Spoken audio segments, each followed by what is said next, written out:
బైబిల్‌తో మీరు అనుదినం సమయం గడపడం ద్వారా దేవుని స్వరాన్ని వినడానికి ఈ సిరీస్ మీకు సహాయం చేస్తుంది. ఆయన వాక్కును వినడానికి సమయాన్ని వెచ్చించాలి, ప్రయత్నం చేయాలి. ఆత్మ సంబంధమైన ఆలకింపు అనేది ఒక మెలకువ. దీనిని మనం జీవితాంతం పెంపొందించుకుంటూ ఉండాలి. మన సంస్కృతిని అధిగమించి మరో వ్యక్తి చెప్పేది వినడం ఒక సవాలుతో కూడిన విషయం. నిజానికి బైబిల్ చదవడం అంటే మన సంస్కృతిని అధిగమించి సంభాషిస్తున్నట్లే ఉంటుంది.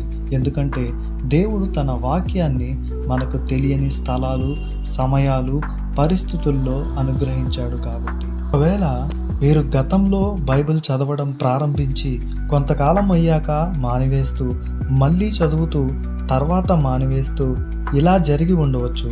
స్థిరంగా బైబిల్ చదవడానికి అవసరమైన క్రమశిక్షణ మీకు ఉందా లేదా అనే సంశయం మీకు కలిగి ఉండవచ్చు.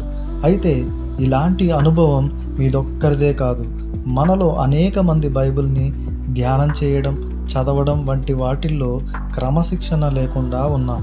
కాబట్టి బైబిల్ని చదవడం, అధ్యయనం చేయడంలో మరొక ప్రయత్నం చేయడం సరైనదేనా? అనేక మంది విశ్వాసులు సహజంగానే అలాంటి ప్రయత్నం చేయాల్సిందే అని అంటున్నారు.